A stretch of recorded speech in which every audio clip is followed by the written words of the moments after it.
Hello, and welcome to Read It and Don't Weep, the podcast that will help you breeze through your high school literature classes. Are you tired of struggling to understand the themes and characters in classic works of literature? Well, I've got you covered. I'm your host, Jackie Taggart, and I taught high school English for almost 20 years. Join me each episode as I dive into the world of high school literature and break down the essential elements of each work.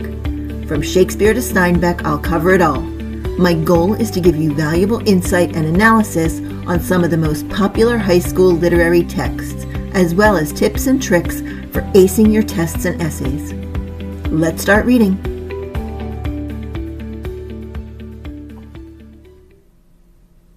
Welcome back. Scenes 5 and 6 in Macbeth are both short, but they are important because they help us understand what is coming up next in the play. If you have not yet read up to this point, it would be a good idea to get caught up with your reading and listen to my other episodes before continuing. Scene 5 takes us back out to the heath with the witches, but this time we meet a new character, Hecate. She is a figure from Greek mythology known as a powerful goddess of magic and witchcraft, which is why Shakespeare presents her as the leader of the witches in Macbeth. She is the one truly in control of their power. And she is not happy. She storms in and immediately scolds the witches for dealing with Macbeth without her. She reminds them that she is the mistress of your charms and the close contriver of all harms, which presents her as the mastermind behind their magic and mischief. Shakespeare is showing us that she sees herself as the one pulling the strings. She also describes Macbeth as a wayward son, which works as a metaphor. She's not literally his mother. She sees him as a reckless and disobedient son, driven by selfish motives. This helps us understand that Hecate does not respect Macbeth. She sees him as someone easy to manipulate. Very important point. Hecate then explains her plan. She says Macbeth will return to seek more answers, and when he does, they will use illusions to trick him. She explains that these illusions will push Macbeth into overconfidence. He will begin to think he can challenge fate and ignore danger. That idea leads to her most important line. And you know all security is mortal's chiefest enemy. In other words, the moment people feel completely safe is often the moment they make their biggest mistakes.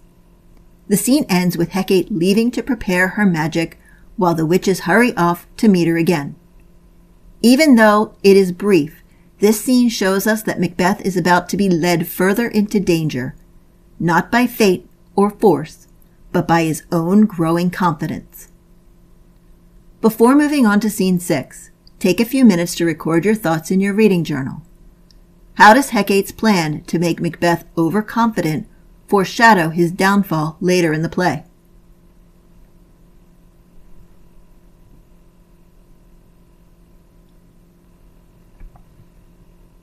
Scene 6 takes us back to the royal palace at Forres, where Lennox is speaking with another Scottish lord. Lennox opens with a tone that is clearly sarcastic. He comments that events in Scotland have been handled in very strange ways, and then he starts repeating the official story everyone is supposed to believe. According to that version, Macbeth mourned Duncan deeply.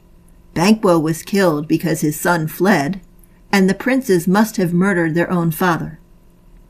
Lennox's tone makes it obvious he doesn't believe any of this. When he dryly remarks that men should not walk too late, we can hear the irony.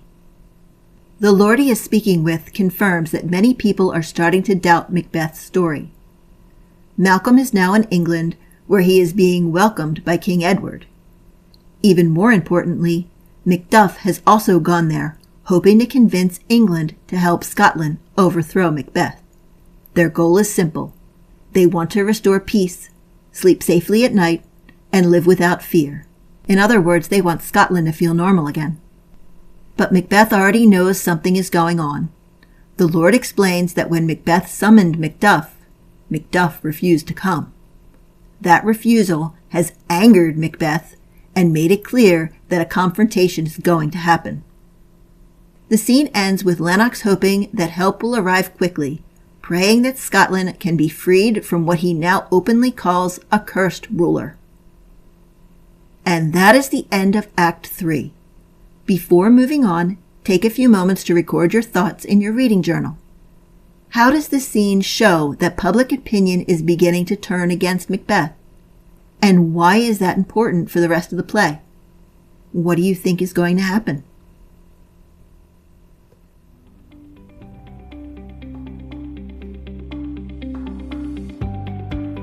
Thanks for listening to this episode of Read It and Don't Weep.